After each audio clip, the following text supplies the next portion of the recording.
Hey everybody, look, it's all three of us and we're really here, and I'm not just sitting here talking to my phone like I did on last Friday's show. That was kind of crazy. Hope you enjoyed it. Hey everybody, we're getting ready to answer your listener questions, and we're going to talk about all the new stuff. Skyliner, is it up? Is it down? What do you get in the emergency packet? No, it'll never happen again. But it's fun. Don't say never. Don't say never. It'll be a while, I guarantee it now. But it was awesome. So we'll talk about that. We'll talk about Epcot Forever. We'll talk about new discounts that are available. We'll talk about all kinds of good stuff. I did Mickey's Not So Scary. Yeah, there you go. I didn't. It's been selling out. Tonight's is sold out. Yeah. I remember today it was sold out on the Sunday I was there. Yeah. People like their Halloween or candy. I did food and wine. Trying to think of what else I did. Oh, dude, the chicken from Thailand. I did Halloween Horror Nights that you won't let me talk about. I did. Negative Ghost Rider. The pattern is full. I keep saying that to Mallory. What the heck does that mean? What?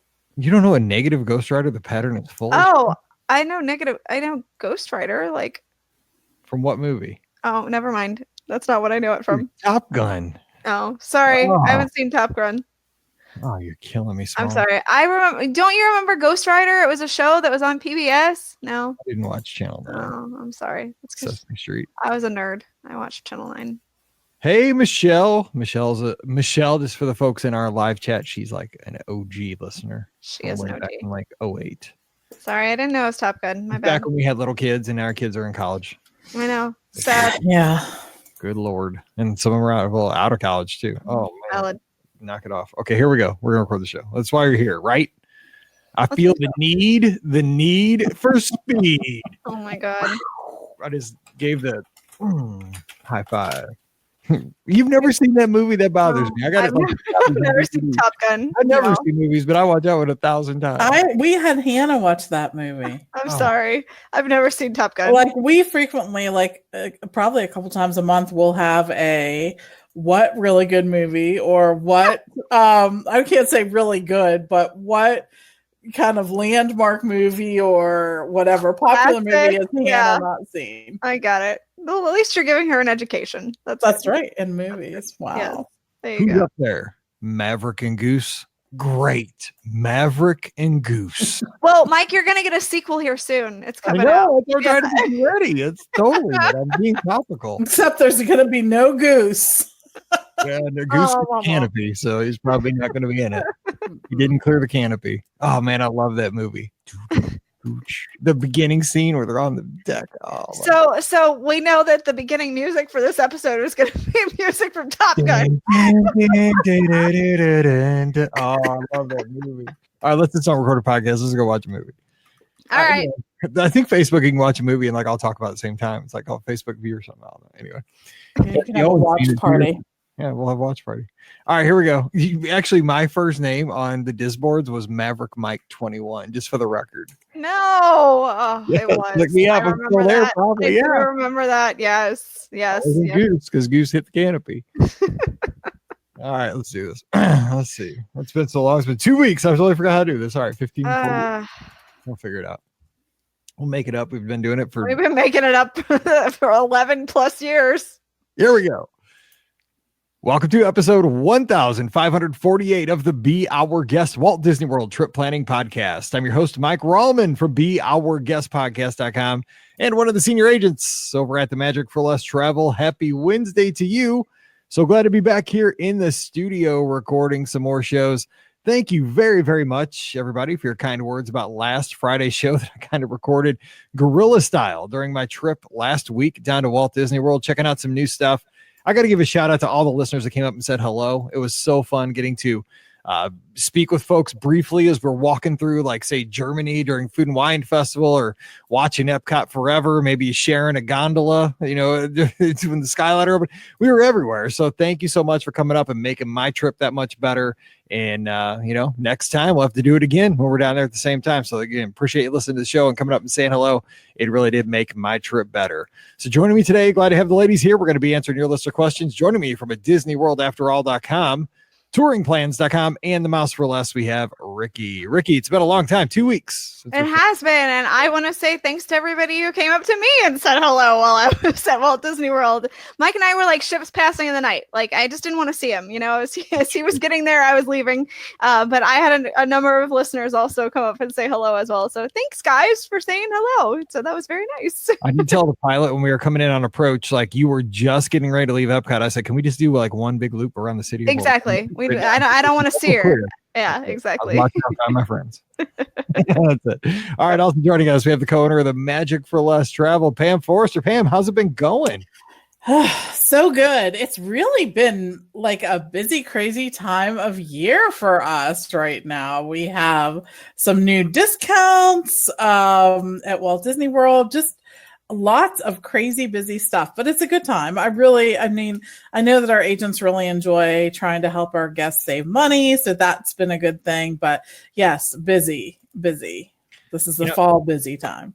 And Pam, you can appreciate this. You got to love a surprise discount that gets dropped on a Friday. That's always a fun time. Oh my gosh. Whoa, it's Friday. You got a discount. I know, right? It's so crazy, but it is a good one. And the other thing I think is interesting is we've actually had there is a component to one of the discounts that actually offers guests a gift card. And I think that we're slowly trying to explain this to guests. Some guests don't understand, so I upgrade and I have to pay more for the pass, but then I get a gift card, and it's like, yes, and yes, yes, and yes, and yes. I know it doesn't make a ton of sense, but yes. So sometimes you have to spend money to make money, I guess, ? Is that I don't know. I don't know if that's the thinking. At the end of the day, though, yeah. And with some packages, you're getting gift cards from us and from the Magic for Less, and yeah, that's true. You're like a gift card vending machine by the time you get there. we're doing this. You're just like making it rain gift cards. Like, hey, what's going on? Absolutely. So, anyways, yes. First question of the day. Let's get to it. We're going. This is not good.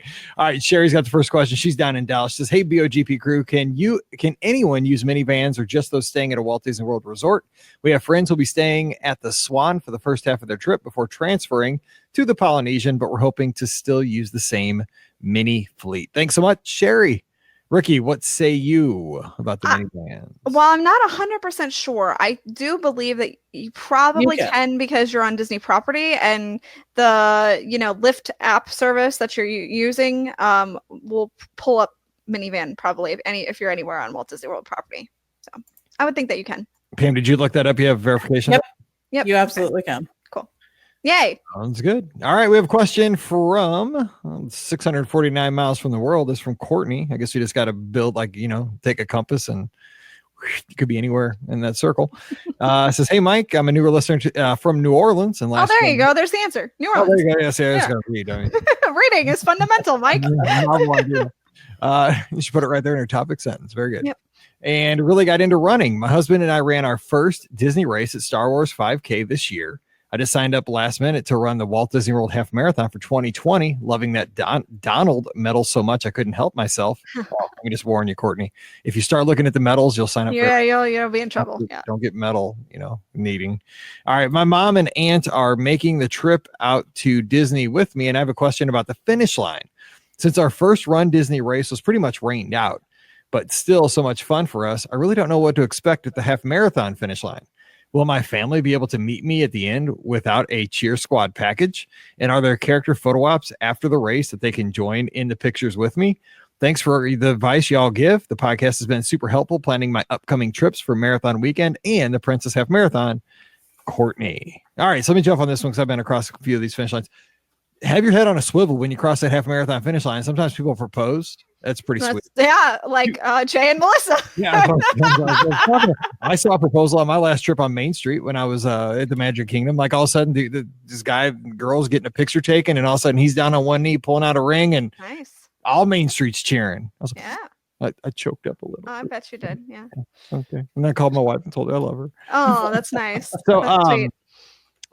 Finish line, though, what they want to do with the marathon finish lines and all the finish lines for kind of all the distances at Walt Disney World, they want to get you clear of the actual finish line itself. Now, what you want to do when you're crossing the finish line, there's cameras everywhere, PhotoPass people. So you want to make sure that you like put your arms up, you got to look good when you go down that chute. Like, be ready. Don't have the miserable, I hate running for 13 miles. Like, even if you hated it the whole time, just fake it for the picture when you go across the line, because you're going to have those forever and they look really cool.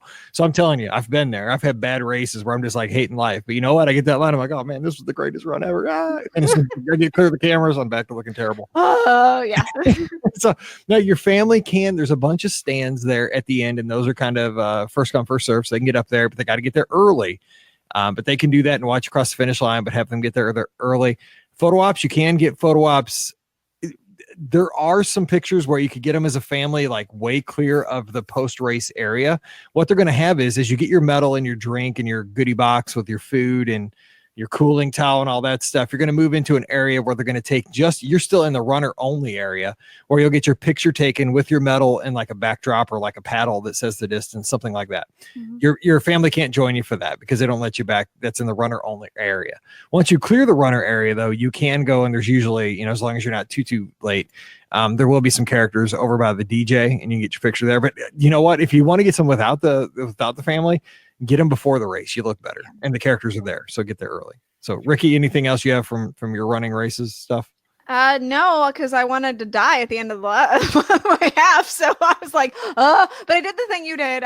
We crossed the finish line and hand in hand. So that was the best part, because I finished with Florence and Jocelyn and Naomi. So we all did it hand in hand. So that was nice. Oh, that was a shout out to Illuminations. I like what you did there. Yeah, there you go. Talking about that on Friday. Teaser. Yes. All right. Next question is coming from Lauren. It says, WDW newbie. Hello, BOGP ladies and Mike. I want to first give Mike a huge thank you for helping my best friend and I plan our, perfect BFF WDW trip. Nice. Hurricane Dorian decided to try and make a landfall right before we were to arrive. Mike helped us out by adding a day onto our stay and was quick in action. We had a blast and are planning a second trip for May 2020. There you go. See, if a hurricane comes, that's right. It gives you an excuse to plan another trip. There you go. They need to show Dorian what's up. Say, Dorian, whatever. Anyway, she says, I have a few questions for y'all in regards to our upcoming May 2020 trip. Okay, so get ready. Question 1. She's got 3. A girlfriend of mine, Jess, is coming down with my best friend, Steven, and myself for her first Walt Disney World trip, and we're planning on using Magical Express to get to and from the airport. My girlfriend and I are leaving our husbands behind and flying to Houston to meet up with my best friend, and then it is on to MCO. Once we arrive there, we're going to use Magical Express to get to the beach club. My question is, on our checkout day, Jess and I are flying back to Dallas from Orlando, and Steven's flying back to Houston. As long as our departure flights are at similar times, we'll be able to leave the beach club on the same Magical Express bus. So Pam, walk her through how Magical Express return is. Actually, you don't use it very often. I do know a little bit about it. Yeah, go ahead. I almost lost my headphones there. So with Magical Express, the time of your pickup is actually determined by the time of your flight. So you input those details, your flight number and whatnot, for doing that. And then it sort of spits out the time. And then the night before you are scheduled to leave. So you sort of get it the morning before the day that you're scheduled to leave. You will have a little, often hanging from your door, the Magical Express little envelope there. It's kind of sad and depressing to see. Yeah, right. I know that, right? And it will tell you your pickup time for that. And as long as you're staying at the same resort and your flight is within probably 15 minutes of each other or so, then you should be on the same bus going back. Yeah, and the thing is, like, remember there were days where I used to not fly, and so I was super excited to ride Magical Express because it was a novel thing for me years ago, and I thought, it's just like a Walt Disney World transportation bus. And my first time going back, I thought, you show up, you don't need that paper, you just hop on a Magical. No, they want you to have your paper out, proving that you're on that bus and all that. So you can't really.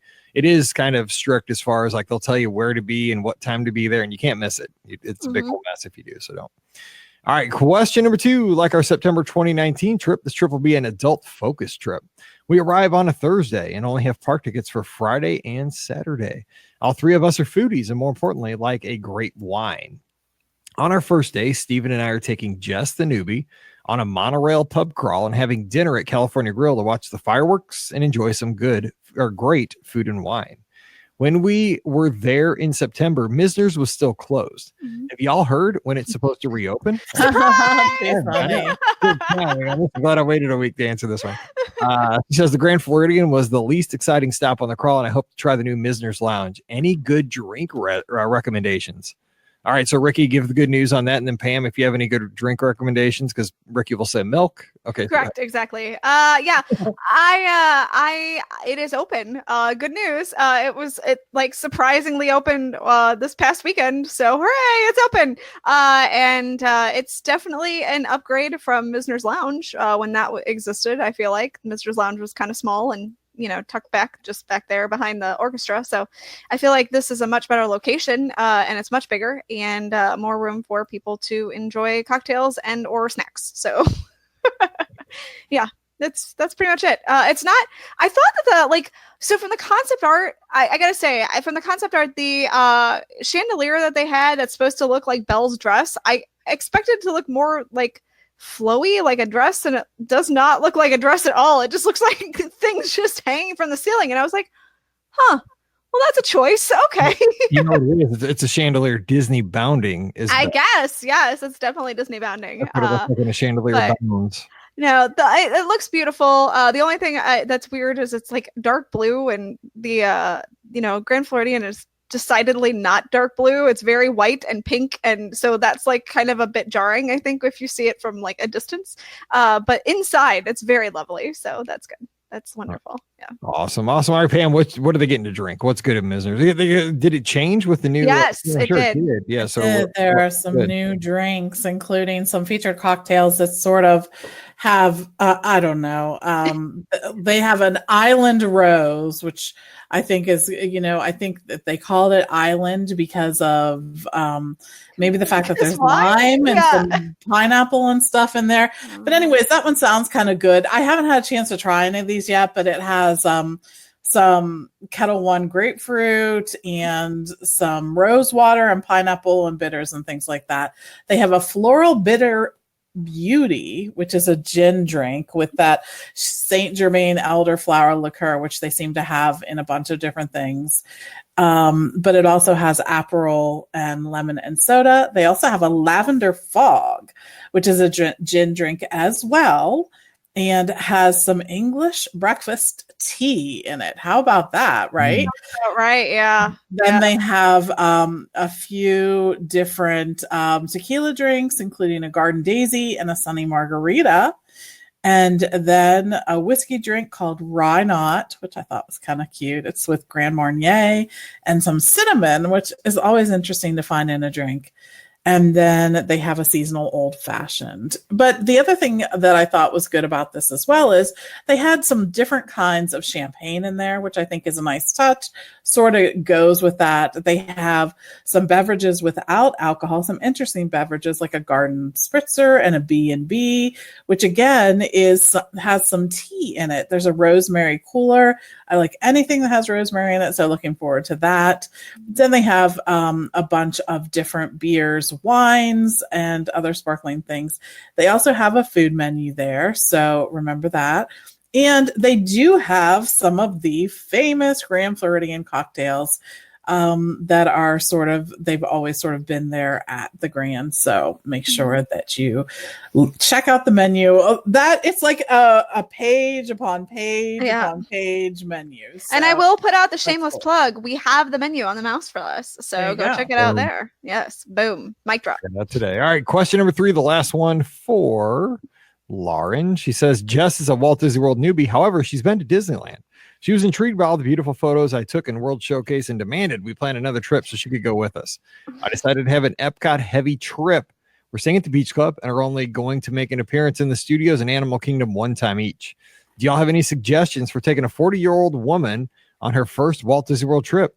She isn't as into the Mickey craze, Disney princesses, or characters as some others.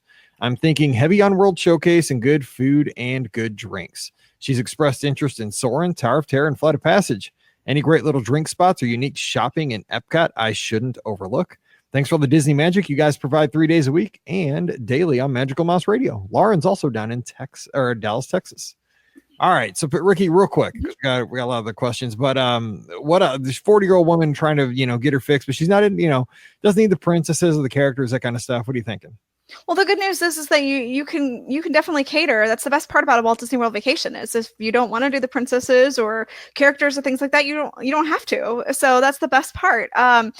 Great bar areas in Epcot. I was thinking the Tutto Gusto wine cellar. I think that would be a great little option, as well as we know Jocelyn's favorite, which is the Boulangerie, which is all the way back in the back of France, which is a great little stop as well. They have some great snacks as well as some great beverages. So that's kind of an option, but as I'm not 40 yet, but as someone who's getting ever closer to it,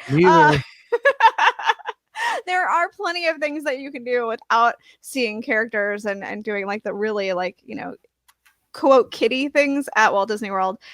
You'll have a really good time. I can guarantee. Just kind of ease her into it. Don't throw it all at her at once. That's always my best advice for taking someone who's a newbie is don't overload them. That's kind of what I did with my mother-in-law. I didn't overload her when I took her for the first time to Epcot. We just kind of perused around. During the time that you'll be there, there'll be the Epcot Flower and Garden Festival as well, so you'll get to have all the food booths for that. And the Flower and Garden Festival is seriously my best time, one of my favorite times. I know I say that a lot, but the Festival of the Arts is my favorite. Flower and Garden's right behind it, and I love the topiaries, and there's all the great food and beverage options that you can get around for food and Flower and Garden too, so keep that in mind as well as an option for you. So I'm going to throw in quickly, on the day you go over to the studios to ride Tower of Terror with your friend, don't rush that day. There's a lot of, the studios is no longer a half-day park. I think your friend would probably really enjoy Streetmosphere characters, and they were out in force when I was down last week. So that's something. Also, 2 places I would take her as far as the food and the drink. Brown Derby Lounge right there on Sunset and Hollywood Sunset, because that kind of takes you right down to Tower, and the Baseline Tap House I think might be a good match for you. So anything else, Pam, before we move on to the next question? Of course, that I like the Brown Derby Lounge, so I'm going to go ahead and give that a plug. I also want to say if they're going to Animal Kingdom, Tamu Tamu, I think is really popular as well with people. So you might want to stop there. Oh, also Nomad Lounge is a great option. Yeah, really relaxing. Yeah, for sure. All right, Jennifer's got a question here in the live chat. We record live on Mondays, usually around 5:45 Eastern. So drop on in and say hi. She says, "Hi, I have a Sunday and Monday night in early December in Disney World. I've barely seen the Christmas party and have never seen Candlelight Processional in person, Phantasmic, or Jingle Bell Jingle. Bam! I will have seen Epcot Forever by then. There also is an opportunity for Magic Kingdom evening after hours, 10 p.m. to 1 a.m. What's your recommendation for these 2 nights? I have an annual pass car and we'll be staying at the Four Seasons. Thanks and go Blues." That's right, LGB. All right, so my thing is Candlelight Processional. You got to see it. Like, seriously. I would do dinner package. I love Candlelight. You don't have to do package. I don't think so. Well, I don't know. If she wants to make sure she sees it, I don't know.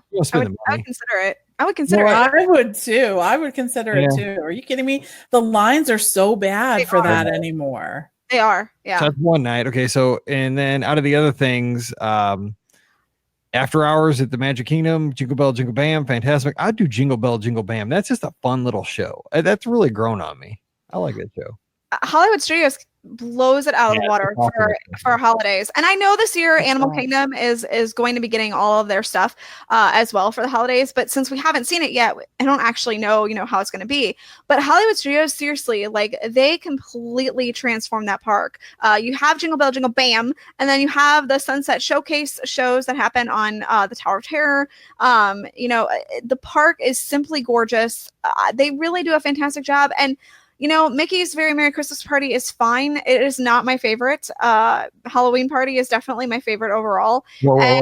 Do you get to wear? Is it cool to wear PJs to the party? I mean, if you'd like, I guess. Sure. I'd rather wear my tacky sweater, which I'm so excited about. I have a new sweater this year, and it's got a lamb in the middle, and it says "Bah Humbug," and I'm so excited to wear it. Anyway. It's got a lamb like sticking out of the sweater. It's so tacky. I'm so And I'm muting my mic for the next 5 minutes.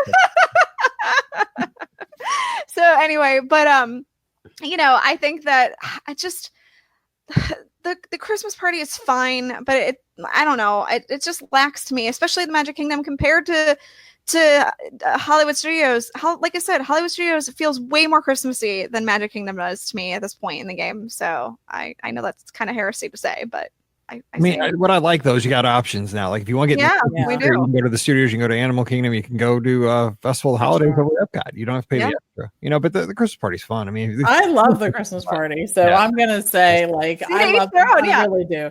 And what's funny is I wasn't sure how I was feeling about it until we did it last year again. Got it. And I thought it was so much better. I just really did. I liked the way that they gave snacks now. It was so much easier than it had been in the past. I love the entertainment, and that Christmas parade is goes down in my all-time list of things I want to do at the holidays. So and reality check for everybody, the first Mickey's Very Merry Christmas Party is 1 month away. So crazy. Oh God. Strap in, people. No. So crazy. That's nuts. All right. Logan's got a question here in the live chat, and we appreciate everybody being in here. He says, throwing a question in the chat. Hi, all. I just booked a trip for early May 2020 yesterday. Split stay between Wilderness Lodge and Beach Club. My husband and I want to do one day in Galaxy's Edge and have a late afternoon drink at Olga's Cantina. I got to tell a story about that on Friday. Let me forget. All right. We are then thinking about getting dinner in Hollywood Studios, but can't decide where. We've heard mixed reviews of the table service places at Hollywood Studios, so debating if we should head back to the boardwalk area or Epcot for dinner instead. I would love all your advice. Thanks. And then, our chat room's awesome. It's like a big community. Everybody's talking back and forth in here. This came in about 10 minutes ago. People are really giving a lot of love to Mama Melrose, which I like too. I think it's underrated and it's kind of hidden in studios. I think everybody should give it a shot at least once. We go there a lot and it's not expensive. That's why we go. Mm-hmm. What do you think, Pam? We're table service at the studio. I know where she's gonna say. I know. See, I don't love any of the table service restaurants at studio, but I do love the Brown Derby Lounge and I do love Baseline. And I know they're not table service, but I'll tell you what, my family, if they cannot make a dinner out of a charcuterie plate and some cheese, then they're going to be sad people because and a pretzel, yes, and a pretzel, right? Yes.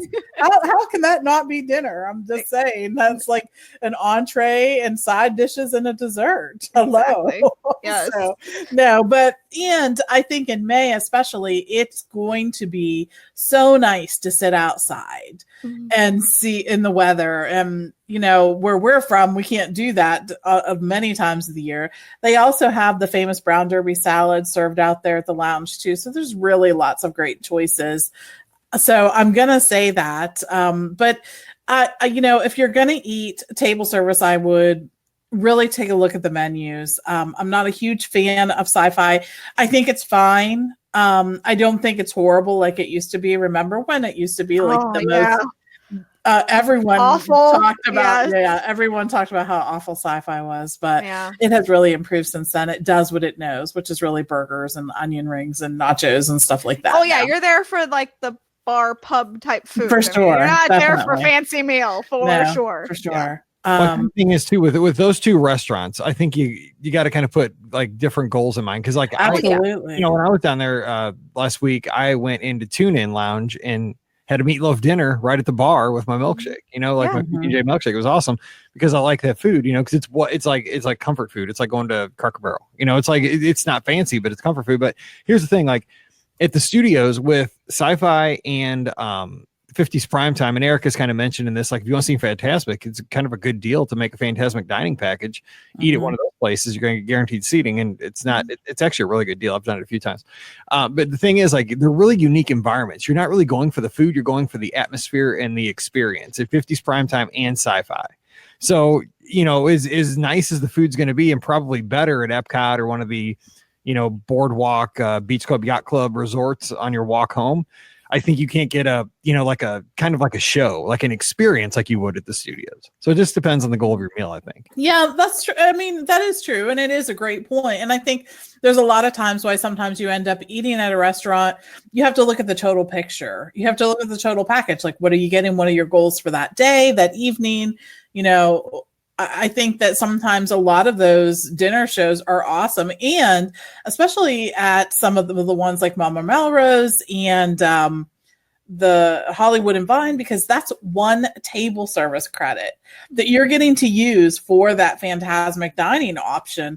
Again, we've talked about this for the past, couple weeks, but the dining plan is, you're getting your value out of that one meal basically, and you still have the snacks and quick service available. So, and Mickey bars are $6 now. Oh, yikes.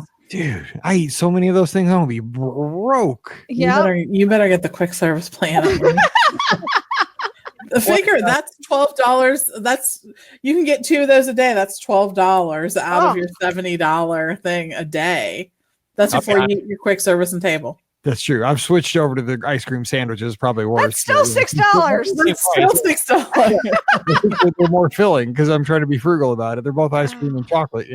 Yeah, exactly. All right. Greg's got a question in live chat. Greetings, all. Mike, with Illuminations gone, are you going to change the outro music to the podcast or keep it so we can always have a memory of Illuminations? Never. We are changing it. No, you're such a liar. No. Illuminations, and also it's too much work. You change it, I riot. No, I'm just joking. We have Fantasmic at the front and Illuminations at the end. And if you notice that Wedway Radio has always, since the beginning, they have Illuminations at the beginning and Fantasmic at the end. They do.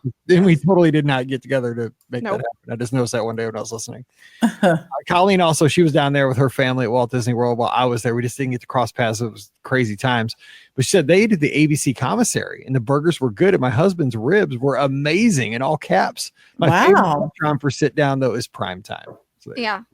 Well, ABC commissary, just for people who don't know, at dinner, they have gone to a kind of reservation system. So you can make a reservation for ABC commissary. Now, remember, ABC commissary is technically a counter service location.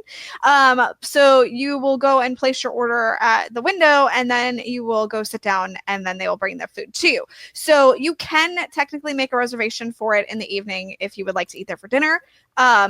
But, I think you can probably get away with not having that reservation. Now, lunch is still quick service, so you'll still have to wait at the, counter to pick up your food. So, just keep that in mind. Lunch does not require a reservation either. So let me just throw out this pro tip, which we've been saying for about 6 months. Here's the thing, everybody, this is just for us, us three right here recording the show and everybody listening today. So if anybody's looking at you and you don't have your earbuds plugged in, make sure you plug in your earbuds real quick so they don't hear this. Got it. For you. Mobile order is the best hack ever. I'm telling you, like, even if you're not even like planning way ahead, when you get to the restaurant, like at Columbia Harbor House at the lunch rush, I mean, even if you didn't think ahead, boom, just order that stuff. And you're going to have your time easy. But I mean, if you can order it, like when you get off an attraction and just walk over there, I'm telling you, like if everybody uses it, it's not going to be as effective. But I mean, right now is like the glory time to use mobile order. Use it and use it often. Amen. Yes. Testify. Agreed. Testify, Mike Roman. Oh man, it's almost like you're cheating the system every time you use it. It's crazy. You're taking me to church right now. Our bell. All right, next question. Epcot Forever question from Michael. He's in Las Vegas, Nevada, 2,363 miles from the world. Hey, BOGP gang. Mike, I know you've experienced the new Epcot Forever show. I was wondering if you had any tips on what spots provide the best viewing location for the show. Also, how early do you think we should get into that spot? If it will help, we'll be in Epcot on December 11th. Thanks, Michael. Here's good news about Epcot Forever. We'll talk about this a little bit more on Friday, is that and Len kind of talked about this on his show this week as well, that most of the show is up in the air. I would try to get on the rail once if you can, close to the lagoon, simply for the kites, because I was standing back in Japan when I saw the opening night, and it was fine. I got to see everything. You just got, the only thing you really got to worry about is like a tree or an obstruction. Really everything else is going to kind of be fair game because it's mostly fireworks. But I will say, that the glowing kites, those were amazing. But they literally, from where I was standing way back, kind of in deeper in Japan, like behind where the people walk through the promenade, is that to me from there, it appeared those kites were flying over the people. Now I knew they weren't for safety reasons, but it looked like it. So if you're like right up on that rail, those things are going to almost be over you. So I would say just anywhere around the lagoon where you don't have an obstruction, but closer you can get, probably the better. Where's your, like, with now that Illuminations is over, Pam, like where was your go-to spot? Like if you had an ideal spot, was there a certain country, or did you see it from like the merge of Future World and World Showcase? Where'd you go? So there were a few places I liked. Every now and then when I had a fast pass that I wanted to use, I really did sort of like that fast pass viewing area. It sort of makes you feel closer to that area than any other location, more so than Mexico or France or things like, well, besides being on a boat, actually. Yeah, on a boat is definitely the closest, for sure. Yeah, the grand one, that's a pretty sweet view. So anyways, that was really cool. But the other place I really liked was Japan. And part of it was because you typically just roll up and you could get a good, decent spot for it. But I also like the pictures with the Torii Gate there. I think it made like a really cool kind of object in the foreground right there where you could take some pictures. So I really liked that too. Total accident. I just happened to be there, but yeah, thank you. That's why I got my picture Epcot Forever, because I met up with, again, this is like old school listener day, Katie and Jillian. Yeah. Awesome. Yeah. So fun seeing them. All right, so let's get to the next question. It's from Jason in the live chat. Hello, Mike, Rikki, and Pam. Question for the ladies. Hey, that's us. I'm out. See ya. I'm gonna go drink my Diet Coke out of the grenade. Let's see. I may have a trip to Southern California coming up in the next 2 weeks. That would be why it's for us. It's a total surprise to me. Any recommendations for things to do in Disney property without going into the park, since it'll be my first time and I won't be going with my family? Jason, I like your restraint. You're waiting for that is hard. Yeah. Have fun. You're still going to go in the parks, probably. Sure. So your secret's safe with us. What happens in Disneyland stays in Disneyland. Anyway, just act like it's surprised the next time you go. No, so Pam, what would you suggest? I mean, I would think downtown Disney, right? There is, and it is still downtown Disney at Disneyland. So I would absolutely spend some time in downtown Disney. They have some great restaurants. Check out the menu, see what really appeals to you, because there's just a broad range of things, from quick service locations to table service locations to even more formal locations and a lot of bars. In California, again, they get to eat outside a lot, and it's beautiful there. Really and truly, I just love picking one of the locations that has outdoor seating and sitting and enjoying it. And of course, they have that fantastic ice cream location that has the most interesting ice cream flavors, like olive and goat cheese. And I'm telling you, though, they're all good.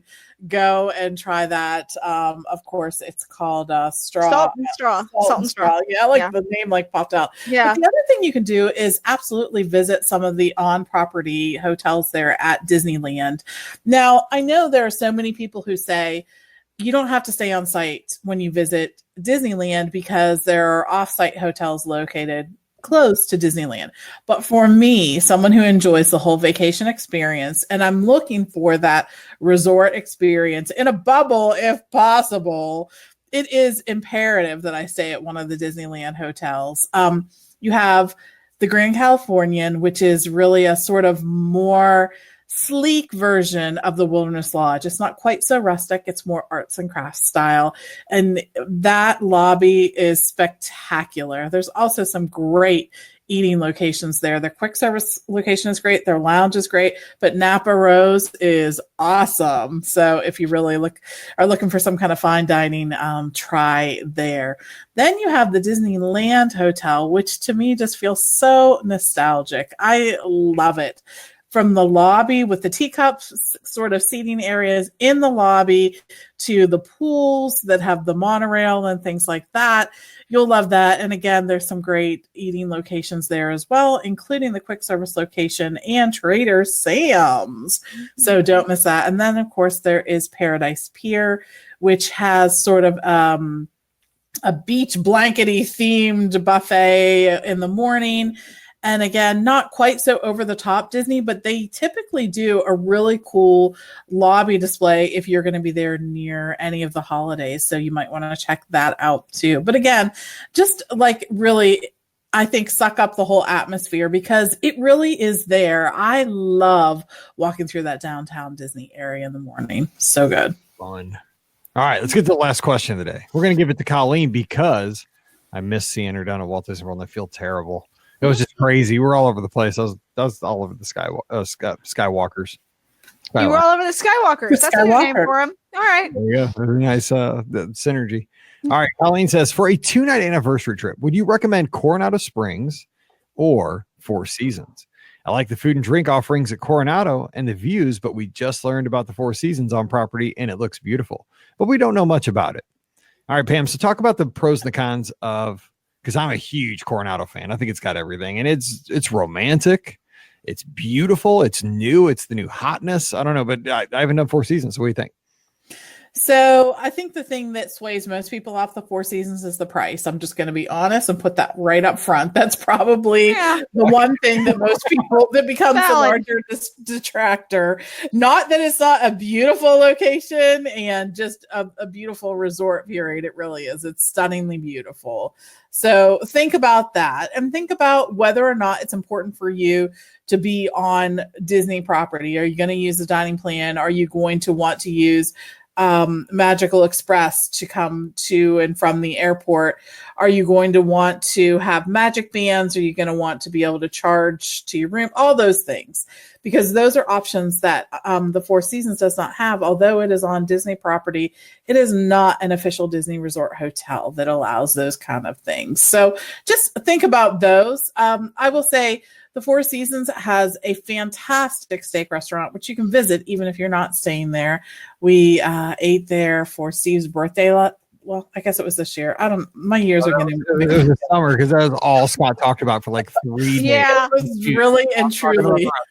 It was so good, really and truly. So you may want to visit there even if you're not staying there, and that could give you a little flavor for it to see if you want to visit it in the future. I do think that Coronado is a great location. If I were celebrating the anniversary, I'd absolutely want to be in the Grand Destino Tower. I'm just saying. And I don't know even which side of the resort I would rather be on because they both have pluses and minuses. On one side, of course, you're going to be able to see Galaxy's Edge and Hollywood Studios, which is awesome. And on the other side, you are going to be able to see the beautiful Coronado Springs Resort at your feet there.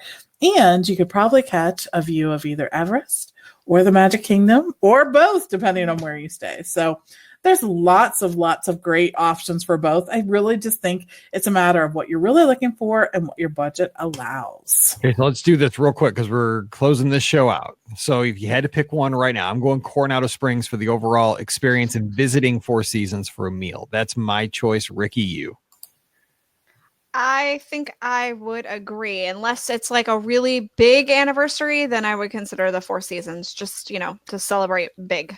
So. I like anniversaries like 8 and like 11 and 17. Like those are they're undersold, like I root for the underdog. There you go. I mean, that's a good call. Yeah. I like it.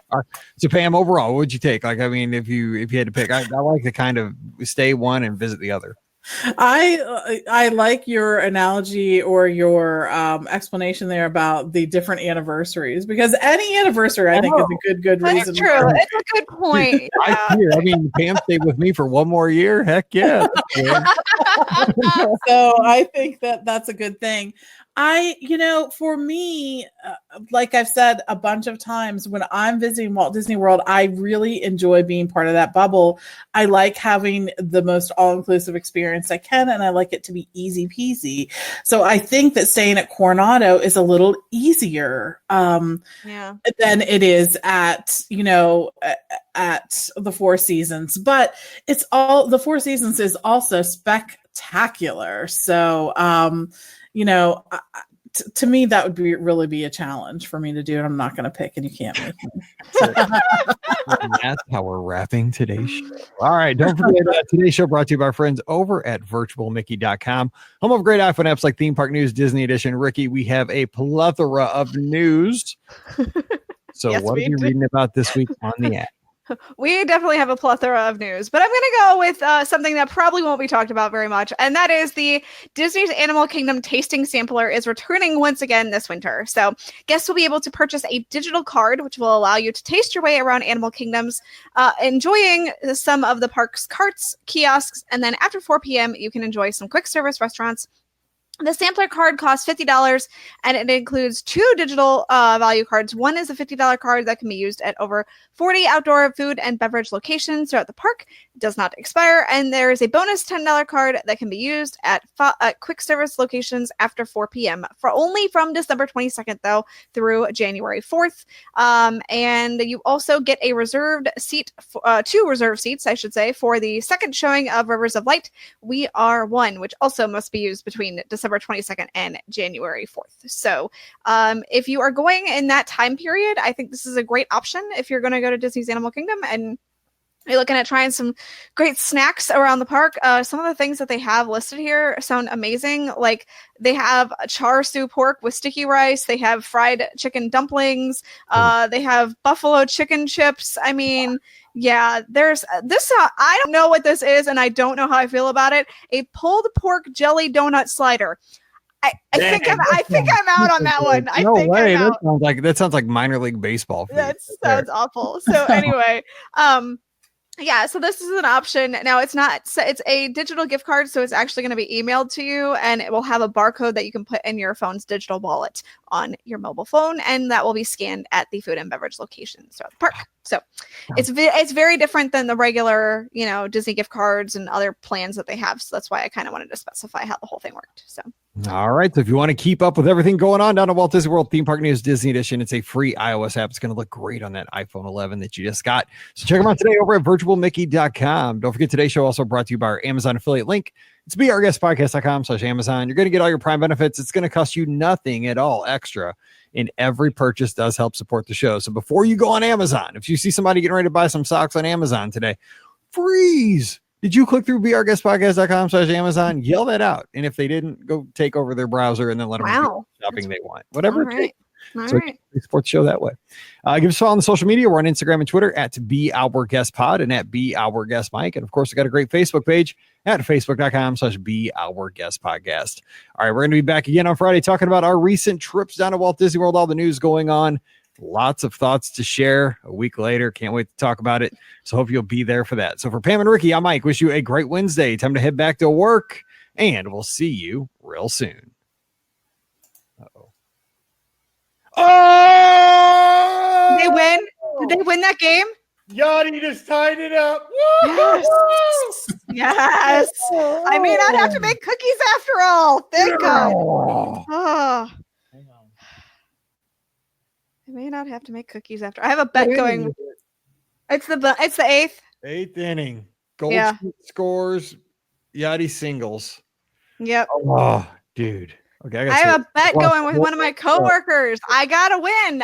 If he wins, I have to make him cookies. Dude, if I win, he gets to take me to lunch. I get the much better deal of this. I really want to go to lunch. I'm just gonna have this on the back. I had like some world thing. You can't see it anyway. The problem is he's not in town right now, so hang on. We're gonna start here just one second. I can't. Knows it's delayed because I'm watching it through the app. Yachty. Freddie Freeman doesn't look too happy. Well, all right. Why would he? I know. Because he keeps striking out all the time. Oh, I know. Cool. Hang on. How many outs? 2 outs. Yeah. Who is it off of? Melanson? Nope. No. Oh God, Carpenter's up. This is the inning's over. Okay, let's do. Well, at least they tied it up, so there's that. I know that's good. That means they're going to bring in Martinez and break my heart again. Yeah, I know. It's going to go all downhill. They need to stop putting him in games. Mike Bankhead's in the chat. Hey, sorry, Mike. Sorry, bro. That was a primal scream when I got that update because I thought we were goners. And my heart can't take another Martinez, so I'm glad we're recording a podcast. Oh my God. Nobody can take a Martinez again. Oh, man. That was awful to stop. watch. The past 2 games, that was awful. All right. Listener. Or no, this is listener questions. We'll No, talk. we've already done listener questions. Oh, and then Milk Snob's back, so that'll be kind of the outro. So just so you know, I got the stuff to read. So just don't think I've lost my mind. We got that extra sponsor again. Gotcha. Okay, here we go. Okay, 1549. Here we go. Welcome to episode 1549 of the Be Our Guest Walt Disney World Trip Planning Podcast. I'm your host, Mike Rallman from BeOurGuestPodcast.com and one of the senior agents over at the Magic for Less Travel. Happy Friday to you. Hopefully you're having a great start to your weekend. Even as you commute to work here on a Friday, the weather has really churned for most places here in the country. It is awesome. Finally fall. It only took mid-October to actually get some comfortable weather to break out a hoodie maybe, or get a run in without, sweating half your body weight off and, having some fall food. So we're going to have a fun time talking about lots of fall stuff happening down at Walt Disney World. I was just there this past week. And of course I had my Friday show, immediately recapping thoughts on my trip. I'm going to kind of look back and reflect on some other big news that people have been asking me questions about, and talk about that stuff. Rikki will as well. Pam's going to chime in on all the new stuff happening. So we got a lot of fun topics to discuss today. So strap in for that. So joining me today from a DisneyWorldAfterAll.com, touringplans.com, and the Mouse for Less, we have Rikki. Rikki, what's going on? Happy Friday. Happy Friday. I have to say, I had one of the best fall trips that I've had in a really long time. It went so well this time, and I'm so excited to share a little bit of what I learned. Granted, Mike won't let me talk about Halloween Horror Nights, so if you guys want to learn anything about that, message me and I'll be happy to answer any questions of what I learned about this year's Halloween Horror Nights. So I'm going to get you a trophy for going in the Ghostbusters house. I did. I went in. So I don't do haunted houses, but I went in. So last year I did the Stranger Things house for the first time ever. That was my first ever haunted house. And then this year I got brave and I watched one of the videos before I went in the house. Literally, I was waiting in line for the house for Ghostbusters, and I'm like, okay, I'm going to watch the video. That way I know where all the scares are going to happen. And so I watched it. And my brother was very proud of me because I did not flinch once. So I knew exactly where the scares were coming from.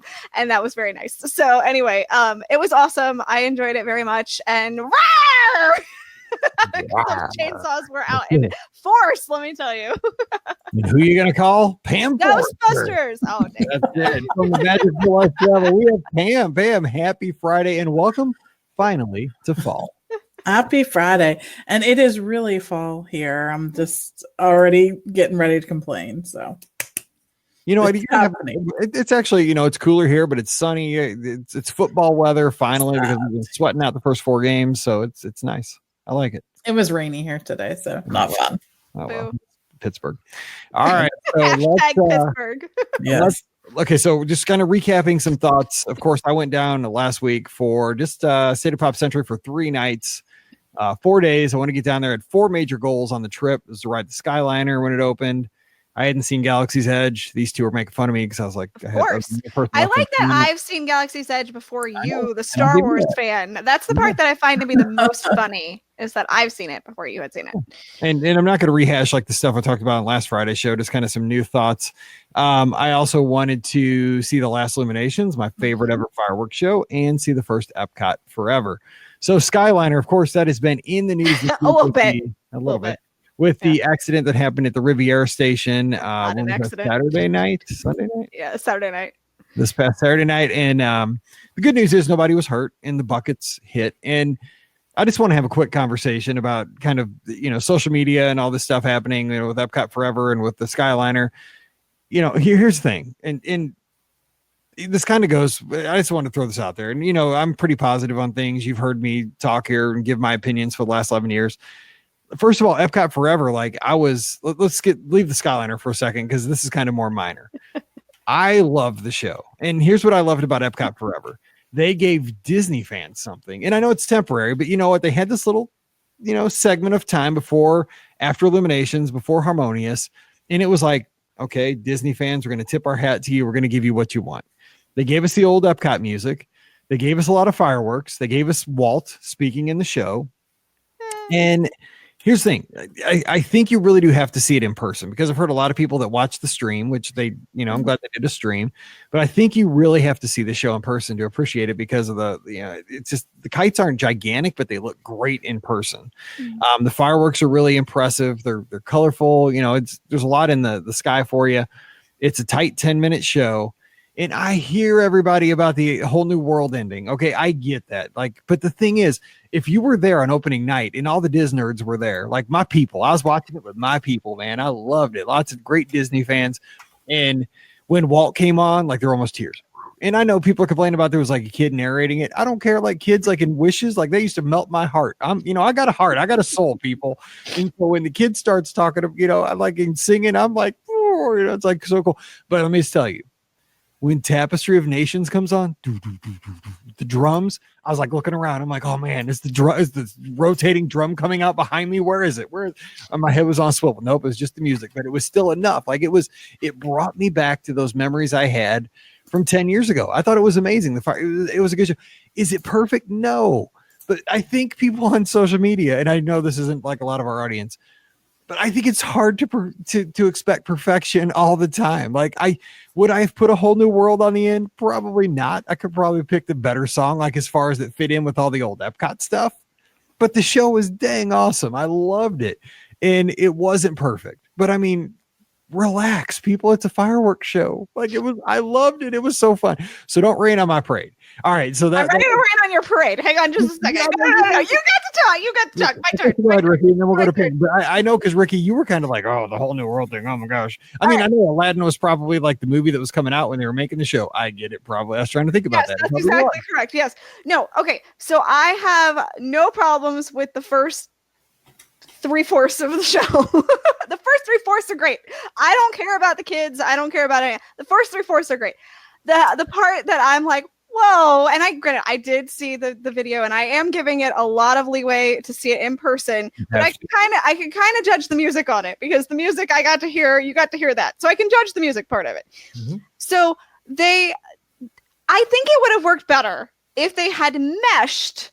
And I get it. It's very heavy-handed what they're doing. The symbolism here is super in your face. It's haha, now it's going to be a whole new world of Epcot, and also we're throwing in characters in the next show. So I get it. It's super heavy-handed what they're doing. And if they would have meshed in maybe a little bit of, Illuminations music with a whole new world and tied it and wove it in together, I think it would have worked better, and there would be less outcry about the show. But just to go from all the great 80s, 90s, 2000s music that we've heard at Epcot, to go from that to boom, characters, was this is a stark turnaround. And that was my problem with it, was just the stark turnaround. Again, I'm really excited to see it in person. I just think that they could have tweaked it a little and meshed it a little better, because it feels so out of place. That's my point. So it's transitional. I know I don't want to argue about it, but I'm just glad nothing's going to be perfect. But this show is dang awesome. Well, nothing will ever be perfect, because nothing compares to Illuminations. I get that. Everybody's got Illuminations. Illuminations wasn't perfect as much as I loved it. No, perfect, because people the Globe. It was hard to see at points. I get that. It wasn't perfect, but it was awesome. Yeah. So I'm sorry. I am one of the people who think that they should have meshed the music just a little better. And if they had done that, I think it would be a better show overall. I do like the majority of the show from what I saw, though. So yes. So anyway. So Pam, you saw the stream and you've heard the feedback. So what say you? I mean, I'm just glad they gave the Disney fans something. I get say you're a first timer that's never been to Epcot. You're gonna be what is veggie fruit, and, and why are we listening to the land? All that's if you don't know Epcot, you're what is going on here? These people are on drugs. I think that's probably why it's temporary and not the long-standing thing. But from what I saw, it really has something that's going to appeal to just about everyone who sees it. I think the kites are really cool. I love, even if that music doesn't mean something to you personally, I think it's music that everyone can still appreciate. I think Twitter and social media's favorite thing is to take something and be, the Monday morning quarterback. I really, truly do. It just, there's so many positive things about it that I think we could focus on that, and there would be enough there for everybody. So I think it's a win. I think they ought to take it as a win and count it as a win. If they make even, the vocal minority kind of happy, they should take that as a win. Yeah. Agreed. So when I was watching it, I mean, and again, opening night, there was, every blogger was there and podcaster and everything. And, the hardcore Disney fans were there. Mm-hmm. So it was a very slanted audience. But, the folks I was watching it with and a lot of listeners of the show and friends, and, it was just like, it was almost like a greatest hits. Like, like, oh my gosh, it's like one little spark. And then oh, listen to the land. Woo! Universe of energy, rock on. Then when Tapestry of Dreams, people, whoa, I'm gonna cry. I love it so much. Like it was just, in a whole new world, it was kind of like, oh, okay, all right, we're gone through an emotional thing. It's such a wonderful end, and then it was fine. It was really cool. And I know it's temporary, so I get it. It was great because the thing is, like, what is the typical, like when they're looking at the Disney guest who goes to Walt Disney World? That's what Harmonious is for. It's going to be based on the movies and the characters, the princesses, the heroes, and that's what we're going to get for the next 20 years. So strap in. I hope not 20 years again. Who knows? But I mean, it might, so I'm just saying for this one little year, this little piece of the timeline, I used to teach timelines to my sixth graders all the time, but this little speck that we're in right now, people, don't worry about a whole new world. Enjoy it. It's awesome. I'll enjoy the first 3/4 and then I'll walk out as a whole new world. Go ahead, leave. I don't care, whatever. All right, so that's that. It's a great show, and you can see it really anywhere on the World Showcase. Again, we talked about that on Wednesday. Fun show, and you really don't have to get there early either because you can see it anywhere. It's really nice. Kind of a drive up, and boom, you're there. Yeah. All right, well, don't drive up, just walk up. You probably can't drive on the promenade. You'd be in trouble. So, the Skyliner, as we got started. Yes. I recorded it. So I think I told the story when I recorded that Friday show. Is that real quick, just for those that didn't listen, because it was maybe you missed it. I saw Fantasmic on Sunday night, the night the Skyliner opened, and I stayed till the end of the show. And if you've ever seen Fantasmic, it's in that theater. It's not the easiest thing to get out. And sometimes when you're leaving the theater, they let you get directly out to they exit you out to the parking lot. Nope. This time they exited you back out to Sunset. You had to go down Sunset to Hollywood, not the main entrance. So I stayed to the end of the show. I looked down. It was 8:30 and I was still in the theater. I was walking past the 60s buildings at Pop Century at 8:55. Nice. On the night the Skyliner opened. So, I mean, this thing just eats people. It is so efficient. And I had the same experience leaving the International Gateway at Epcot the next 2 nights. Now, when it does go down, don't get me wrong, it will stop. It was having stops at some point, and then, obviously when there's a stop, nothing's happening. But when the system's running, this thing is just super efficient. I mean, I can't tell you 25 minutes from being inside the Fantasmic Theater to being back at my resort. And if I was staying in the 60s, I'd have been in my room. I was staying in the 80s. So it took me another, 3 or 4 minutes to get to my room. But I was just like, hey, in 25 minutes, a bus probably wouldn't even have pulled up yet, at the studios. Most likely, I mean, it's kind of roulette if your bus is there or not. The efficiency. And the thing is, too, with the Skyliner, I didn't talk about this on Friday. I think Walt would have loved this because he liked monorails and unique transportation. There was a Skyliner or a gondola in Disneyland. Yeah. I mean, through the Matterhorn. But I think he would have liked how the plane. There was one at Magic Kingdom too. Yeah, exactly. Yeah, absolutely. So but here's the thing too, is I thought about this more. Really, the Skyliner is kind of like a ride to get to the rides. Mm-hmm. It's like ride one for me because I was so scared to fly. This is how I see my Disney vacations. The plane ride is it's a big ride for me to get down to Walt Disney World to have a vacation. And then, I'm sad when my trip's over, but I always I get to fly home. That's always fun. I can't believe I'm saying this because I used to. I know. Who are you, Mike Roman? That's awesome. I get my window seat. I see all the, I see the Mississippi River. I can see where we are. I love that stuff. And so the Skyliner to me is like a ride to get to a ride. So, and I want to talk one other thing about the Skyliner, but Pam, what do you think about what you've seen so far as efficiency, feedback, what they might want to do better, what people might want to consider when it comes to the Skyliner? I think that, there's been everything Disney, as soon as it was announced, there was already people who had decided 8 million reasons why they didn't like it or it wasn't going to work or whatever. And I think that, now in the first few days when people were there, the feedback was overwhelmingly positive, really and truly. It is a system that has, it's located in Europe. There's lots of places that have things like that. There's ski resorts all over that have gondola systems.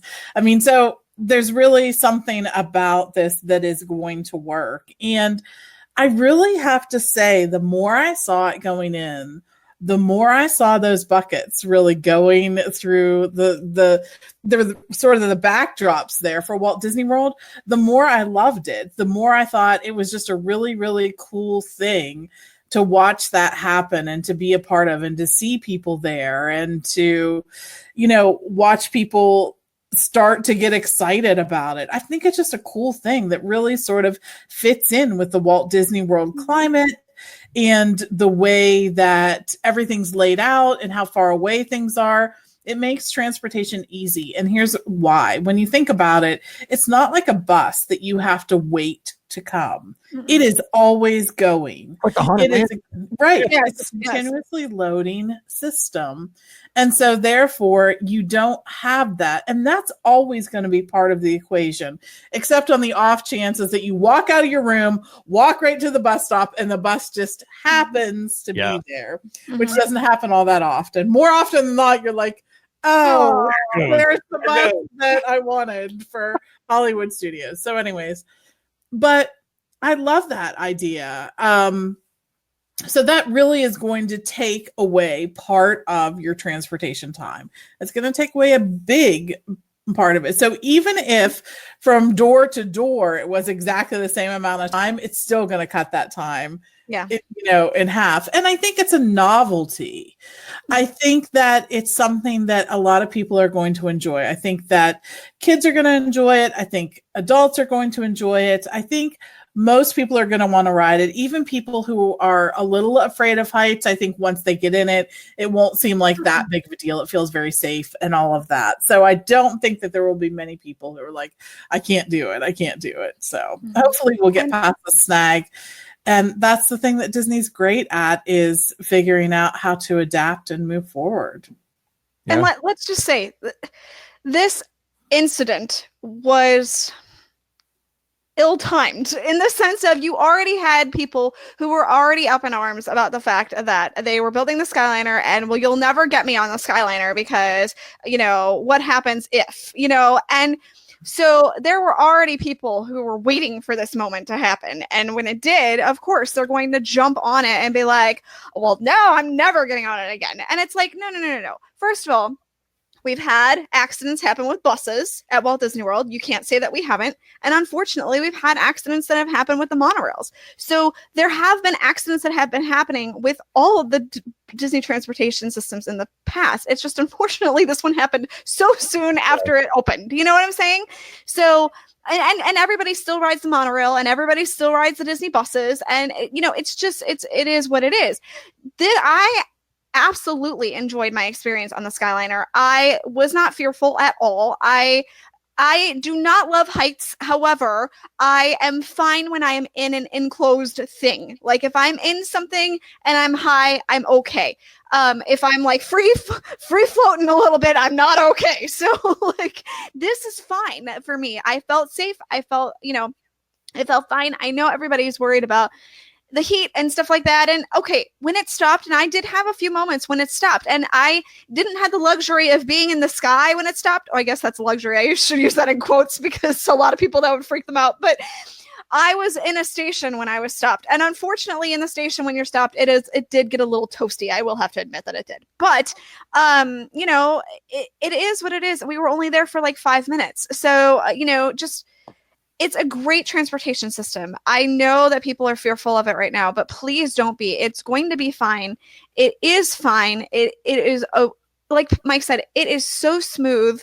It is so quick. I mean, and you know what? Just make sure you use the bathroom before you get on the Skyliner. I mean, that's the biggest advice that I can give you right now, is just use the bathroom. There's a bathroom at the station at Coronado, or not Coronado, Caribbean Beach. Go use the bathroom there if you need to, or one of the other bathrooms. But yeah, I mean, that's the best piece of advice I can give you. And I think most people do have a very good understanding and a very good attitude about this. I think that, again, it's a small minority of folks who are very like use this as a like, I told you that wasn't going to work, or that whatever, exactly. You know what I mean? I really think that most people really understand that this is just one of those things. And as far as the heat goes, by the way, I don't know if you've ever ridden a parking tram or walked outside when you're in when it's in the middle of August, but it's hot there too. So anyway. The wind, I will tell you, the wind does move through those gondolas. I mean, it really does whip through. Trust me. I was in there. Your head off. Yeah. It did knock my ears off. So yeah, I mean, it's fine. It's fine. I promise. It's fine. So. And I mean, like I said, with Epcot Forever, nothing's perfect. I mean, nothing is foolproof. Disney does everything they can, I'm sure, to make sure everything's safe. They have a lot of, skin in the game. They don't want anybody getting hurt. I mean, for obvious reasons, obviously they don't want their guests getting hurt, but I mean, obviously they're a business. You don't want that to happen ever. And they're going to do everything they can to keep it safe. And it's going to be safe. And like Rikki said, there's been monorail, you just got to realize how many people get around Walt Disney World every single day. That nothing is going to be 100% perfect. It's just, you got to do what you can. And it's a great system. And I will say one other thing too, real quick about this is that, when you're riding this, it's very social because it holds up to 10 people. You're on benches on either side, hold up to 5 people per side. What I found is I have always said for the last 11 years, I like riding the Walt Disney World buses because you might be sitting next to somebody or across from somebody that's from Australia or from Ireland or from South Africa. And you don't get that opportunity when you live in Missouri. It's pretty, you don't get, you're landlocked. We don't travel outside of our country very often if you're from the Midwest. And that's a great opportunity. And with the gondolas, sometimes like I was traveling solo, so I did have my own gondola many times, but other times I was put in with other families and, mixed groups. And it was great because we all kind of were, you have something in common. You're on a Walt Disney World vacation. We talked about the Skyliner, our experiences, and it was very social and a different, even more social than the buses, which I thought was really cool. It's a great opportunity to just kind of talk about where you're from, what you're doing on your vacation. The kids that I was on with a couple kids, they were talking about stuff they loved. And I love that stuff. Like hearing a kid that's on a Disney vacation about what they're excited about. I mean, is there anything better than that? I mean, that's like the essence of happiness. They're talking, I got to meet R2D2, in the store. I got my picture with them. I'm like, that's cool. Like that's what I'd have wanted to do when I was 7. It's I think you can always find negatives in everything. Absolutely. And it's a lot easier at Walt Disney World to find positives. And, think about it.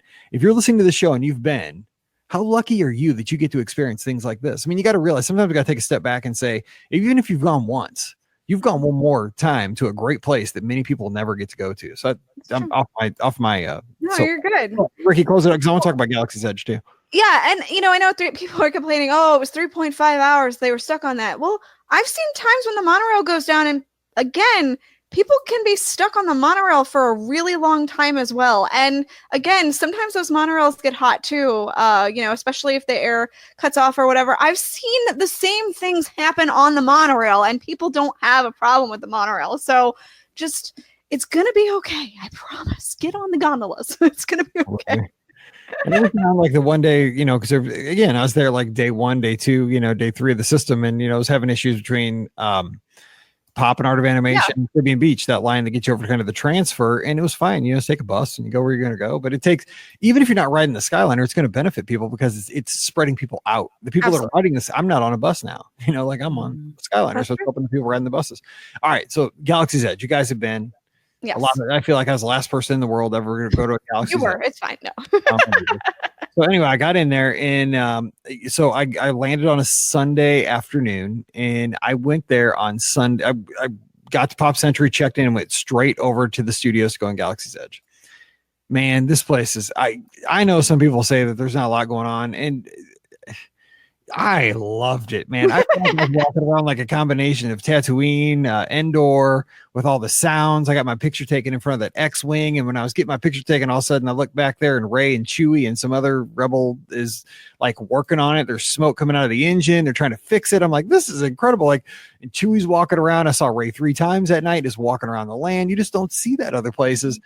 It was so immersive and I didn't have any, expectations to do anything. I wanted, like Rikki said, I wanted to walk the outside of the land, take it all in. And like the whole time I was like nervously kind of like tiptoeing around the land because I didn't really know. I have not done research on this because I didn't want to be spoiled 100%.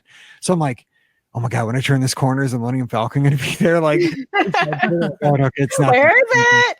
It's like hiding a seat with a giant thing that you're seeking. Yes. Yes. Well, because I came in from like the Grand Avenue side. Yeah. So it was kind of a little ways back. So I'm just like walking past, like, it's just so cool. And, just the sounds and how there's like even a spaceship way up high, with its engine cranking and there's sounds like it's trying to take off. Unreal. So finally I do around the corner and Chewie, I'm home moment. Yes, I saw the Millennium Falcon. I was like, oh my gosh, this is way bigger than I even expected. Like I've been thinking about this. Tear up, Mike? Did you tear up? A little bit. Yeah, a little bit. Then I got to meet Lister Jeff, who's in the live chat, and he came up. We talked for a minute, but he was cool. He gave me my moment to kind of just soak it all in. We kind of went our own ways there after a couple of minutes because I was just like taking it in. Like this was my dream to be in a Star Wars movie. It's as close as I'll ever get. Loved it. Took about 1,000 pictures of the Millennium Falcon, with me, with just the ship, with just everything, every angle. And my good buddy, we were down there. And so we had, when we got there, I want to throw this in there because before I got to riding the Smuggler's Run, I'm just trying to get some tips for folks that are going like I was, because I didn't know exactly what I was getting myself into because I stayed away from the spoilers. There's lots. First of all, the costuming of the cast members in the land is incredible. Now they had to be hot. They said they weren't. I didn't ask, but another person next to me when I was in line did. They said, "Oh, you have to be dying in that costume." But of course, it's probably like Under Armour, something like that. But ask the cast members to take your picture in front of the Falcon. And also, if you have Memory Maker, they'll take them, professionally too. So I have so many pictures of that. But anyway, I was just getting ready to say, Robert and I met up down there. He was down there for work over in Tampa, drove over. His first time in the land, my first time in the land. We're like, let's do Smuggler's Run. So we did. And we did single rider because it was only 25 minutes at like 3 p.m. For Smuggler's Run, single rider. Yeah. Bargain in the country. Yeah, that sounds about right though. Yeah. It's a people eater for sure. So okay. Yeah. So we get in there. We're hoping maybe we'll get a ride together, because sometimes you do if you're on single rider. Most times you won't. So we didn't. So I get up there. We're waiting. I'm just like so excited. Like I didn't know what I was getting myself into. So I'm waiting there, and of course there's a party at 5. So I'm single rider. I'm like, oh yeah, there's 6. That's my key. Here I go.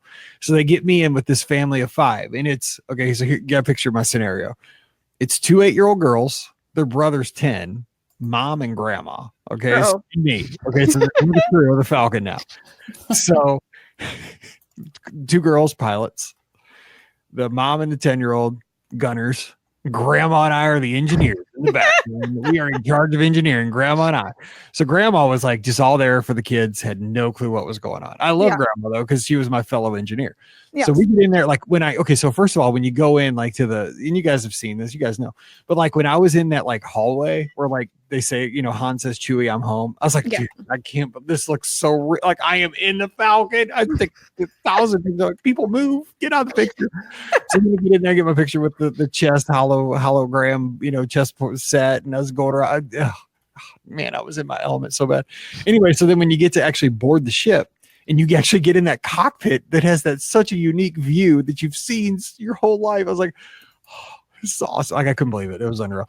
So I'm sitting in the very back with grandma on the other side of me. I'm the right engineer.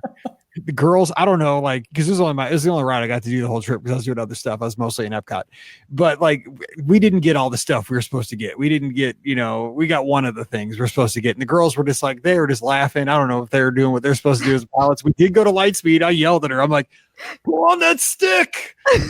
Mike's yelling at children. It's fine. It's fine. Yeah. I was totally yelling at grandma because, like, as an engineer, like, you got to watch the buttons on your side when they light up. You got to push them and stuff. I love that you're yelling at strangers. I'm pushing mine. I'm like, grandma, engineer, buttons. We're lighting up over there. And so I'm telling grandma and I are just like, but I'm pretty much just yelling at grandma, like, come on, let's go. But it was a really cool experience. I liked it a lot. Again, I get motion sickness. Didn't get it on that ride. That's good. Fun. I love. I know it's not perfect, but it was back to that same thing. It's not a perfect ride, but dang, it was a fun ride. And dang, I wanted to sit on that flight deck for my entire life, and I got to. So, Pam, what are your thoughts? I mean, you've done it. I just thought, again, I don't think anything's going to be perfect, but you don't know how long I've waited to sit on the Millennium Falcon's flight deck, and I got to do it that day. So I feel very much like you. I am still like wowed by the whole land. I really think it's beautiful. I think that when the new attraction opens up, that, you know, it will be two lands. You know, when you think about it, it's weird that it's gotten a lot of criticism that there isn't a lot to do, but think about Toy Story Land. Yeah. It has it has three main attractions. I don't know. The aliens rolling saucers, although real cute. I don't, you know, it's, I mean, it is what it is, right? They could have done like a Millennium Falcon type, like Dumbo attraction. And then would people have been happy then or what? I don't know. But anyway, yeah. So, but I think that for me, you know, when the other attraction opens up, there will be three attractions because I do consider the land an attraction in itself. Yeah. I think that it just is for Star Wars people and for other people, whether you're a Star Wars fan or not. I think that land sort of envelops you in a way that there are a few other lands in all of Disney World do. I really, truly do. The attraction, I like the Millennium Falcon. I like the fact that it let me ride in the Millennium Falcon, if for nothing else. And you know what? I'll be wowed by that for 10 years from now.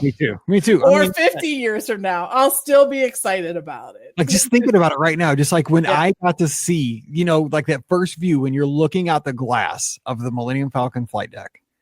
Yeah. Man, I've been there in my dreams, like when I was 10 and 12. When we went to Light Speed, that was my moment. Like I wanted to pinch myself. I really, truly did. You see that happening. And I'm just like, oh my gosh. So for me, it was really cool. And I think there will be things that I continue to find that land for years to come. I think the interaction with the people there hasn't gotten enough play, like with the characters that were there, Rey and the stormtroopers and everyone else who was there in the land really hasn't gotten enough mention. And it's really a unique activity. And if you have the opportunity to interact, then you absolutely should do that because that's part of it as well. I think the stores there are beyond different than you'll find anywhere else. Really and truly, you're not going to find things that say Disney on them. Nope. And I like that too. I hope it continues. Well, it will continue if people get it. If they don't get it and continue to complain, then Disney will be put in a position where they do have to change that. But that's not something that I can worry about or deal with here or there. I think the fact that the land is a totally different experience at night than it is during the day is another huge plus for that.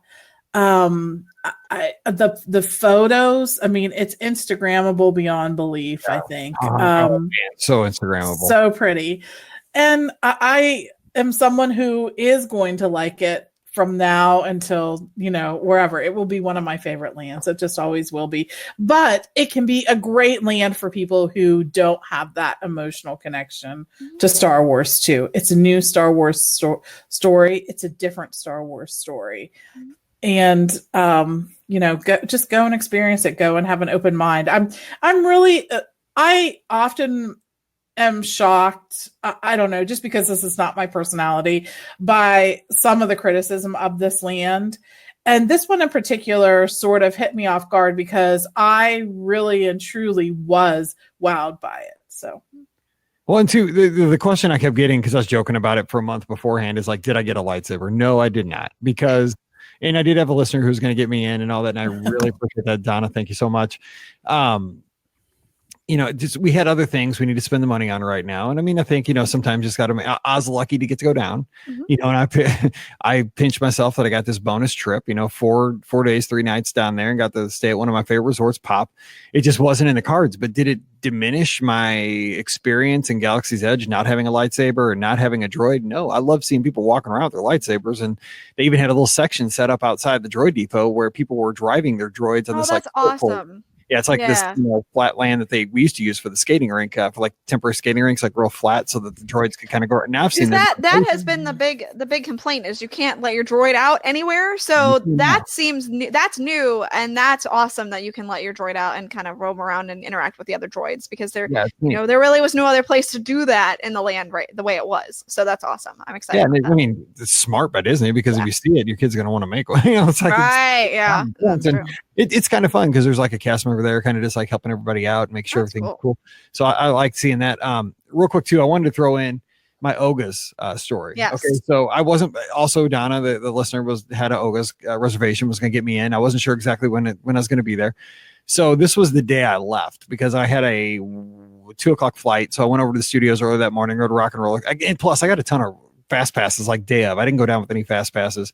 I rode Soarin', I rode Test Track, I rode Rock and Roller Coaster that morning. I did all the headliners. I did Space Mountain and Seven Dwarfs. I did all kinds of stuff during this trip. But anyway, so I go over to the studios, ride Rock and Roller Coaster, and I was just going to soak in Galaxy's Edge and then head back and get on Magical Express. But I was walking past Oga's, I hadn't gone in it. And I was like, next trip I'll do that. That'll be fun. There was no line, and they were asking people to come in. This was at about 10:00 in the morning. They're like, they're like out there with menus and stuff. And like, the cast member comes up to me like, "You want to come in?" I'm like, "Well, what's the procedure? Like, is there how long do I got to wait?" And like, no, come on, let's go. I'm like, "Well, let's go." Okay, let's do this. So they take me in. This was another moment. Again, this is another moment like walking on the flight deck of the Millennium Falcon. I was like, oh, I'm like at Mos Eisley. Like I'm in the game. Like I'm gonna lose an arm here. Like Obi-Wan Kenobi's gonna chop off my arm, sure as anything. It's that real. So I was being careful. I'm like looking for Han and making sure Greedo isn't gonna shoot first. All this stuff. But I go in. I mean, the theming of that place, I love that it's tiny. Like it is so cool. Like, oh my gosh, there's like smugglers. So anyway, I go in. I don't get a seat because most of it's standing. They tell you that on the way in. They say it's like 90% standing. I'm cool with that. I'm going to be sitting on an airplane for the next, 3 hours. So we go in, I stand, I totally feel like Han Solo or like some kind of smuggler, because I'm just like standing at the table, and hanging out. They give you the menu. It's so, here again, I'm kind of old and I have bad eyesight. They give you the menu. It's so dark in there. I can't read the menu really. So, and I don't want to be the old fart taking out the light on my cell phone. I'm scared that if I go against the Jedi Order, and I would get my arm off. So put that phone away, sucker. Chop my arm off. So I'm just kind of like looking at it. I can read one. It says it has tequila. So I'm like, that's it. It's the Outer Rim. I'm getting that. And I'm thinking, what am I doing ordering a drink with alcohol at 10:00 in the morning? Who cares? I'm in over 50. DJ Rex is up there. This is my DJ Rex for everybody's watching live on Facebook. He's the whole time, his little hands giving it. And then all of a sudden the power goes out and they have to fix things. I mean, it's a whole show. God, that place was so fun. I didn't care that I spent $17 on a drink. Oh my God. I know, right? I figured it's not the drink, it's the whole experience. I would not go in there to drink or eat because you would go broke in a blink. But I'm just saying, like, again, it took me to a place I'd seen in the movies, and it wasn't exactly, but it was in the spirit of the cantina from episode 4, which again, that's my generation. I'm not the prequels or the sequels. I'm episodes 4, 5, and 6 at heart. I like the other ones, but wow. Like, so Pam, what did you think when you went to Oga's for the first time? I know we got to cut this short. We're running out of time, but I mean, I was so wowed, and I didn't care that I was paying that much for a drink at 10:00 in the morning on a Monday.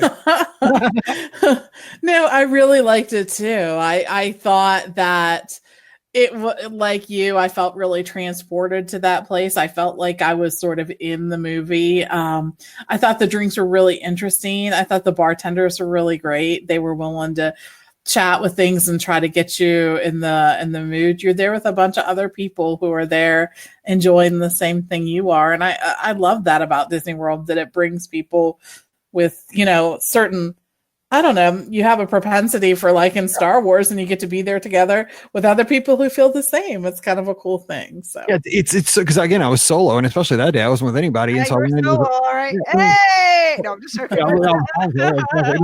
I went in. It was a good one. Thank you. So with a family across the table from me, a wife and a husband and like 2 kids. And so they got their drinks because they were in before me. So their drinks came out while I was waiting for mine. And they bring the kid this thing. It's almost like a test tube, and it's called the Carbon Freeze. And I mean, this thing is like bubbling, and like there's smoke coming out of the thing. And I'm like, are you going to drink that? Like you going to put that in your inside? I don't know, man. This thing's got it. I'm like, no, I'm sure it's fine. But it was just like, again, it was so fun because again, right there, like Pam just said, we were all talking and we were cracking up and I'm like, can I take a picture of your drink? Yeah. And so, and I'm like, can you get a picture of me up at the bar with my drink? And like, yeah. And so again, I walked in. So it's like the Skyliner. I walked in solo and made friends. And I think Disney's really making that easy to do with a lot of these new experiences. I think it's fine to travel solo. Rikki, you travel solo a lot, but I think it's really easy to just strike up conversations and not feel solo for very long. Mm-hmm. That's true. It is. It absolutely is. I never feel alone when I'm on a Walt Disney World vacation solo. So that's the best part. I never feel alone. So exactly. Yeah. All right. Well, we're going long, so I don't want to go too long, but I just want to kind of get those extra thoughts in there. The bottom line is, again, like I said, I was thinking about that when you're on a solo trip, you get more time to think than when you're with your family because you're kind of always trying to keep everybody happy and make sure everybody's going in the right direction. But when we get to go down to these places, there's so much new stuff going on. I didn't even talk about food and wine. We're going to have Chef Todd on. He wants to come on and talk about his hits from this year's festival. So we're going to do that here soon. I had a great time at Mickey's Not So Scary. Give a quick review of that. Real quick. We did Not So Scary this year. I hadn't done it. I did it 2 years ago and decided I really wanted to do it again. And we had the best time at Not So Scary, Brian and I. We got there. Well, we went and had dinner early. So we made a reservation for Trails End and went and had dinner. And best idea ever is to have dinner before you go to the party. I mean, seriously, just stop. I know it's like, 3:00 in the afternoon, but go have dinner before, you go to the party because it's going to make such a huge difference. So we did that.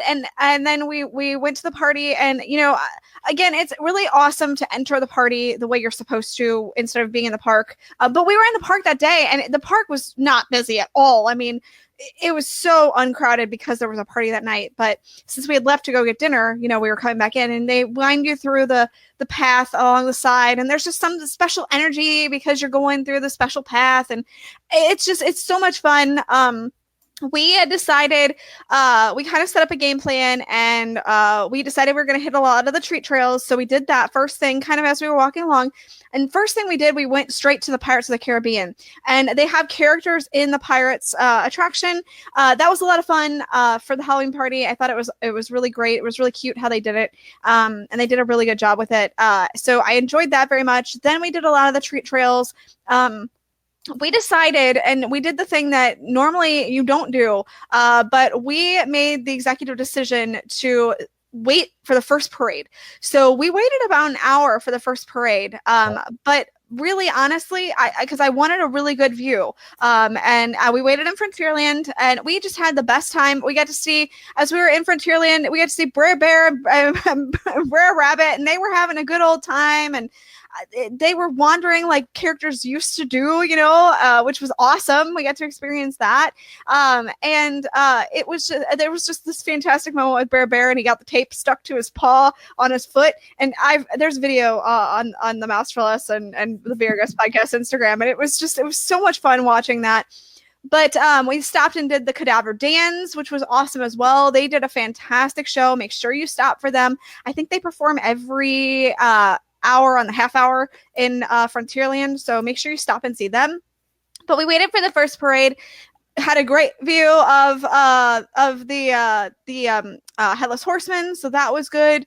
And then we did we headed right around and got a spot for the fireworks. Now this was why I say this was the best idea, and it's because we were in Frontierland or Liberty Square watching the parade, as we made our way around for the fireworks to get our spot, the parade was still passing through on Main Street, USA. So we got our spot while everybody else was still watching the parade. So we had a prime location right there in front of Walt and Rikki. Exactly. And so we had the best view. I couldn't see the Jack Skellington puppet, but we had the best view of the show overall. I don't love Not So Scary, Not So Spooky Spectacular as much as I love Hallowishes. I liked Hallowishes more. I think the show is fine, but it's not the same as Hallowishes, and but that's my problem. So it's a good show. It's not as bad as maybe Epcot Forever, but Yeah, sorry, go ahead. Mike's watching the game. It's fine. So I had a great location for that. And then we decided to go and do some of the other attractions. And I have to tell you, I did Space Mountain, and Space Mountain does a special thing for the party as well. They do it in the dark. And when I tell you they do it in the dark, I mean, the whole thing is in the dark. Like, I went in there and there might have been some explanation. Like, because it was like, whoa, this was intense. Like, this was super. What the? Mike's dancing in there. It was super intense. Like, riding Space Mountain in the dark, completely ridiculously intense. So I highly suggest, if you could ever ride Space Mountain in the dark, do it, because it is insane. And then we went and watched the Villain Spectacular show at midnight, which I think is the perfect time to do that. There were not a lot of people there. We got in the spot, pretty decent view, 10 minutes early. It was great. We had the best time, the best timing on things. And honestly, it was, like I said, it was one of the best Halloween parties I've been to if not ever, in a very, very, very long time, just timing wise. So yeah. And look at you know what you're doing, and that's just it's a fun time. I was torn because that Sunday night I could have gone to the Halloween party, but I trying to save money. So no, I get it. And like I said, most of the time we tell people go see the second parade, and this time I went against my advice, and it really panned out. So and I, like I said, I didn't ride a lot of attractions, which I know a lot of people like to do during the party. I went there specifically for the party things. I didn't meet the characters because I didn't want to spend an hour or two in line waiting for characters. Characters aren't my thing. So I didn't do that. But the things I got to do, I mean, they were very party specific. You're not going to get to see everything. And we had a great time. We had so much fun. So both Brian and I did. We both have been talking about how much fun we had at the party. So you feel like your money's worth. I definitely felt like I got my money's worth. I'm sorry, I got so distracted while I'm trying to talk while you were dancing. Playoff baseball in October during podcast is dangerous. I rambled like crazy during my description of my party experience, because I'm just seeing here. You guys have to go back and watch the video on either Facebook or YouTube, because there's just and I'm like trying not to laugh my butt off. So. Just for those that are listening here on Friday, it was when Melina got the game-winning hit against the Braves, and I flossed. Oh my God, I'm happy because I may get lunch out of the deal. We'll still see. I've got either lunch for me, or I have to make somebody cookies. So I'm really hoping I get lunch out of this deal. So.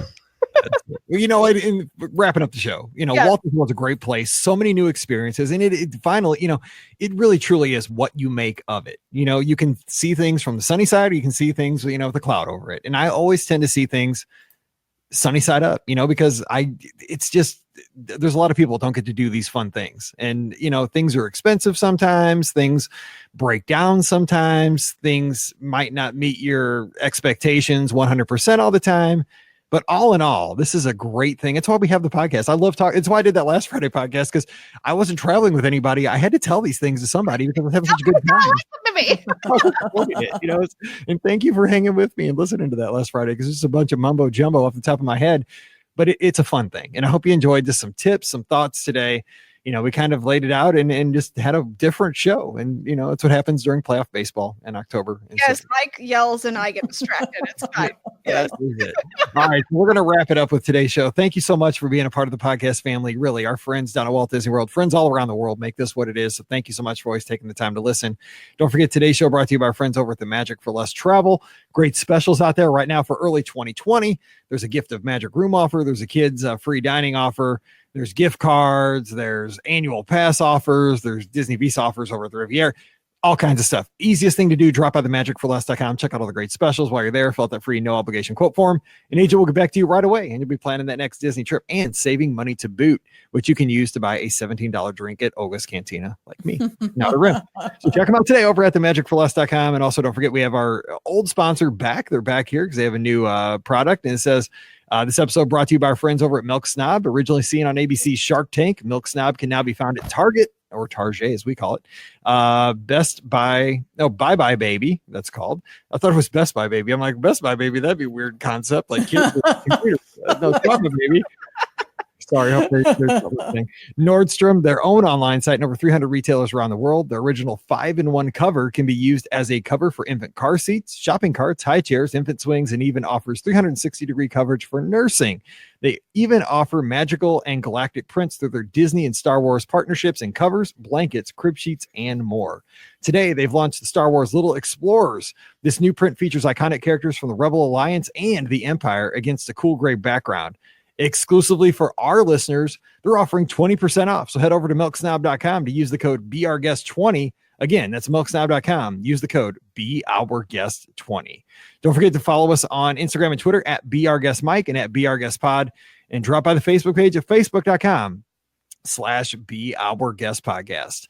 All right, we're going to be back again on Monday with another great show. And again, we appreciate you being a part of the podcast family. So for Rikki and Pam, I'm Mike, wishing you a great Friday and an awesome weekend. Whatever you do, stay safe, and we'll see you real soon. Those new Star Wars covers are adorable. I haven't seen them yet. They're so cute. Show. So cute. So cute. Makes you almost want to have another kid. No, but I'll buy one for someone. The pattern is full. Yachty, yachty. God bless my other husband. It's fine. Yes. I was betrothed to him back in 2006 when he won against the Mets. I told him. I was at Devers when he hit that home run. I said, Yachty, if you hit a home run right now, I will marry you. And I guessed I needed to marry him. So he's my other husband at this point. Peter's watching the game with me. He's rooting for my Cardinals up in Toronto. So I love that. All right, well, I'm out because all right, we'll see y'all. Celebrate. I'll talk to you guys later. All right, bye. See ya. See you, everybody. Have a good day. Go Cards.